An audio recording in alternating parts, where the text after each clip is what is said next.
Hi friends, welcome to my channel. ఆంధ్రప్రదేశ్లో గ్రామ ward సచివాలయ ఉద్యోగులకు ఒక ముఖ్యమైన గమనిక అండి. ఉద్యోగులకు బదిలీ ప్రక్రియ నేటి నుంచి మొదలవుతోంది. ఆన్లైన్లో అయితే దరఖాస్తు చేసుకోవాల్సి ఉంటుంది. ఇక భార్య భర్తలు ఒకే చోట బదిలీ చేస్తారా, అలాగే ఖాళీల వివరాలు, బదిలీ తుది జాబితాని ఎప్పుడు ప్రకటిస్తారు అనే వివరాలు మనం ఈ వీడియోలో అయితే తెలుసుకుందాం. మీరు ఇంతవరకు నా ఛానల్ని సబ్స్క్రైబ్ చేసుకోకుండా ఉంటే దయచేసి సబ్స్క్రైబ్ చేసుకోండి. అలాగే ఈ వీడియోకి ఒక లైక్ అయితే చేయండి, షేర్ కూడా చేసుకోండి. వీడియోని ఎక్కడ స్కిప్ చేయకుండా చివరికి చూడండి. ఆలస్యం చేయకుండా వీడియోలోకి అయితే వెళ్ళిపోదాం. ఏపీలో గ్రామ వార్డు సచివాలయ ఉద్యోగుల ట్రాన్స్ఫర్ ప్రక్రియ రాష్ట్ర వ్యాప్తంగా ఈ రోజు నుంచి స్టార్ట్ అవుతోంది. ప్రభుత్వ ఆదేశాల మేరకు ఈ నెల 30లోగా బదిలీలు పూర్తి చేయాలని సచివాలయాల శాఖ అయితే నిర్ణయించిందండి. సచివాలయ ఉద్యోగులు నేటి నుంచి 24వ తేదీలోగా ఆన్లైన్లో దరఖాస్తు అయితే చేసుకోవాల్సి ఉంటుంది. ఇక ఖాళీల వివరాలను ఉమ్మడి జిల్లాల వారీగా శుక్రవారం అయితే ప్రకటిస్తారు. అంటే మనకి ఈరోజు సాయంత్రం లోపల అయితే ఖాళీల వివరాలు అయితే రాబోతున్నాయి. ఇక మండల పరిషత్ అభివృద్ధి అధికారులు అంటే ఎంపీడీఓలు అలాగే మున్సిపల్ కమిషనర్లు 24వ తేదీన దరఖాస్తులను ప్రాసెస్ అయితే చేస్తారు. ఇక 25, 26 తేదీల్లో దరఖాస్తుల పరిశీలన, అభ్యంతరాల పరిష్కారం పూర్తవుతాయి.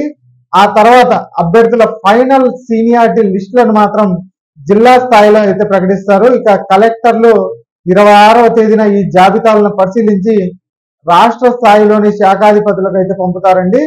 ఇక శాఖాధిపతులు పరిశీలించి 27వ తేదీ, 28వ తేదీల్లో ప్రభుత్వానికి నివేదికలు అయితే సమర్పిస్తారు.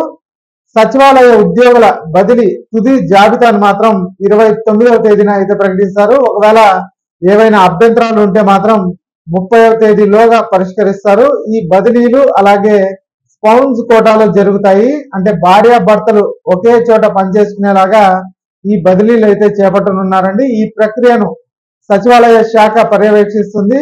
ఆయా జిల్లాల కలెక్టర్లకు దీనికి సంబంధించిన షెడ్యూల్ ఇప్పటికే పంపిందండి. బదిలీల కోసం ఉద్యోగులు ఆన్లైన్లోనే దరఖాస్తు చేసుకోవాల్సి ఉంటుంది. ఇక జిల్లా అధికారులు ఖాళీగా ఉన్న పోస్టుల వివరాలను స్పష్టంగా తెలియజేయాల్సి ఉంటుంది. ఇలా చేయడం వల్ల ఉద్యోగులు తమకు కావాల్సిన ప్రాంతాలను ఎంచుకోవడానికి వీలవుతుంది.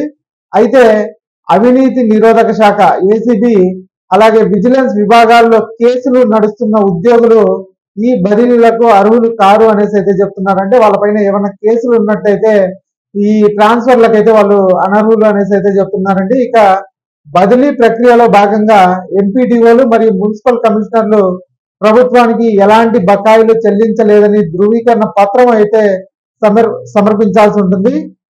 ఈ ధృవీకరణ పత్రం లేకుండా దరఖాస్తులను ఆన్లైన్లో అప్లోడ్ చేయలేరు. ఇక భార్యాభర్తలు ఇద్దరు ప్రభుత్వ శాఖలు, ప్రభుత్వ రంగ సంస్థలు లేదా విశ్వవిద్యాలయాలు, కేంద్ర ప్రభుత్వ సంస్థల్లో పనిచేస్తుంటేనే ఈ బదిలీలు అయితే వర్తిస్తాయి. అంటే ఒకవేళ భార్య ఏదన్నా యూనివర్సిటీలో పనిచేస్తూ గవర్నమెంట్ యూనివర్సిటీలో లేదా గవర్నమెంట్ ఎంప్లాయ్ అయి ఉంటే ఇతను ఇక్కడ గవర్నమెంట్ ఎంప్లాయ్ కాబట్టి ఇద్దరిని అయితే ట్రాన్స్ఫర్ చేస్తారు. అలా కాకుండా ఒకరు ప్రభుత్వ ఉద్యోగి అయ్యి మరొకరు ప్రైవేట్ సంస్థలో పనిచేస్తుంటే మాత్రం ఈ సౌకర్యం అయితే ఉండదు అనేసి అయితే చెప్తున్నారు. ఇక ఈ బదిలీ కోసం అంటే భార్యాభర్తల బదిలీ కోసం వివాహ ధృవీకరణ అలాగే ఉద్యోగ గుర్తింపు పత్రం అంటే ఐడి కార్డు తప్పనిసరిగా అయితే పెట్టాల్సి ఉంటుంది. ఖాళీలు ఉన్నప్పుడే బదిలీలు అయితే చేస్తారు. ఒకవేళ ఖాళీలు ఉన్న చోట్లకు మాత్రమే బదిలీలు జరుగుతాయి. మెరిట్ ర్యాంకులకు మొదటి ప్రాధాన్యం అయితే ఇస్తారండి. ఒకవేళ ఇద్దరి ర్యాంకులు సమానంగా ఉంటే అప్పుడు సీనియారిటీ లేదా పుట్టిన తేదీ అయితే పరిగణలోకి తీసుకుంటారు, డేట్ ఆఫ్ బర్త్ అయితే పరిగణలోకి తీసుకుంటారు.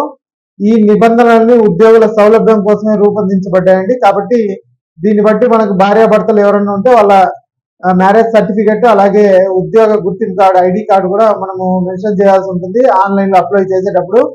ఇక ఈ వీడియో నచ్చినట్టయితే ఒక లైక్ చేయండి, అలాగే మా ఛానల్ సబ్స్క్రైబ్ చేసుకోండి. Thanks for watching.